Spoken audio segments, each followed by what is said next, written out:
Life is all about change. And as they say, change is a constant. Change is a constant. Because if you don't change by choice, Shaitan will change you by force. It's a matter of decision. You either decide to change favorably and take control of your life, which is your mission in this world, which is the reason you are created, which is the reason Allah put everything at your service. Because you are the decision maker in this world. The sun doesn't decide its course. The moon doesn't. Rain doesn't. The whole world doesn't. Vegetation doesn't.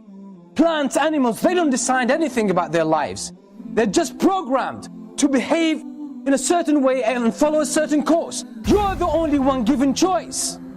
The angels don't decide. They just follow the instructions. You, human beings and the jinn, are the only ones who are given choice. And these are the only two sources where corruption comes about. Because they make the wrong decisions. So one of the biggest gifts Allah has given us, Allah has given each one of us, is choice, the ability to decide, the ability to choose which route you take, the ability to choose what action to do, what steps to make, the ability to relate to things, how to understand the world around you, how to understand yourself, how to understand people around you, how to understand events that take place.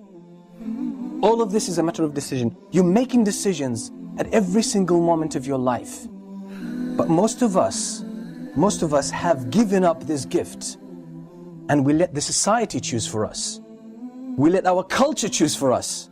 We let sometimes our friends and peers choose for us. We let our teachers choose for us. We let our parents choose for us. We let the TV choose for us. We let our politicians choose for us. But on the day of judgment, you will deal with the consequences of all those choices, whether you made them or let someone else take them for you. You will face the consequences on the day of judgment. You will stand before Allah subhanahu wa ta'ala alone. Alone. In some narrations, the Prophet ﷺ said, even a mother on the day of judgment will come to her son and she would say, "Oh my son, I held you in my womb 9 months. I looked after you. I breastfed you. And I stayed up all night just to look after you. I wasted my life and my years just for you to grow up and become independent. And you became independent and successful.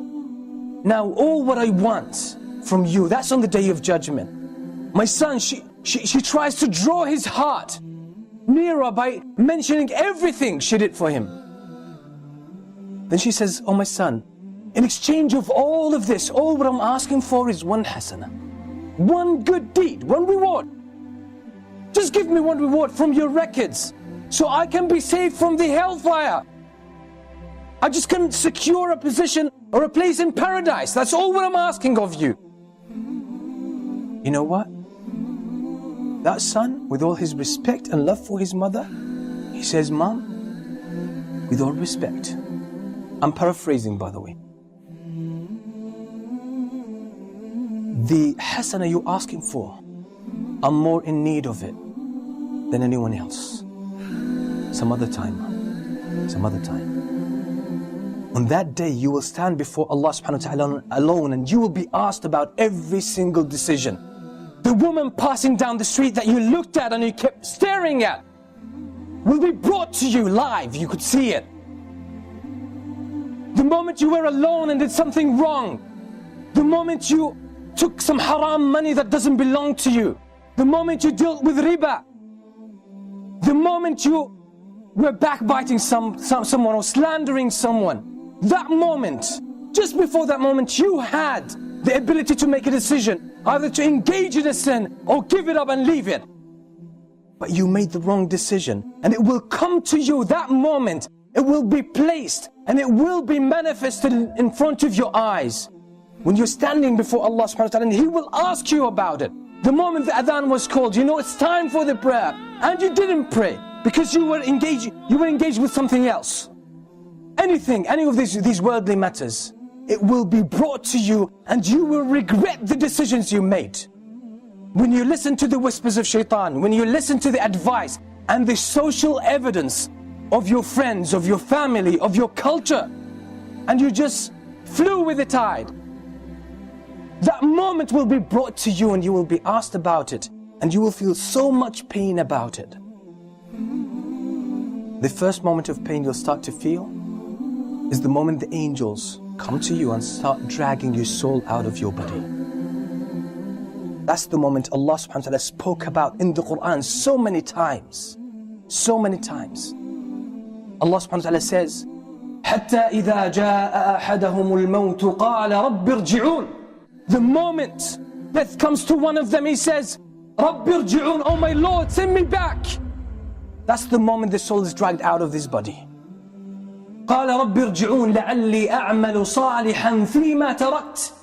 Oh my Lord, send me back so I may do something good before I depart again. Just something good. He knows that Allah is merciful. He knows in a way that when Allah gives them the command, they just go about doing it automatically. They can't think of other choices. That's it. But Allah has honored us as human beings. He's given us a trust. You can choose. The angels can't choose. You can choose. The sun and the whole universe in its magnificence cannot choose, can't make any choice. You can choose. You can choose, and this is why everything is put at your service. You can control it to a certain extent. And the most important thing to control is that piece of flesh that controls everything in your life. That's the central point. That's the center of a human being. You control it. You can control everything in your life. You can control your eyes, your hands, your tongue, and everything. Discipline your heart. Everything will fall in place in your life.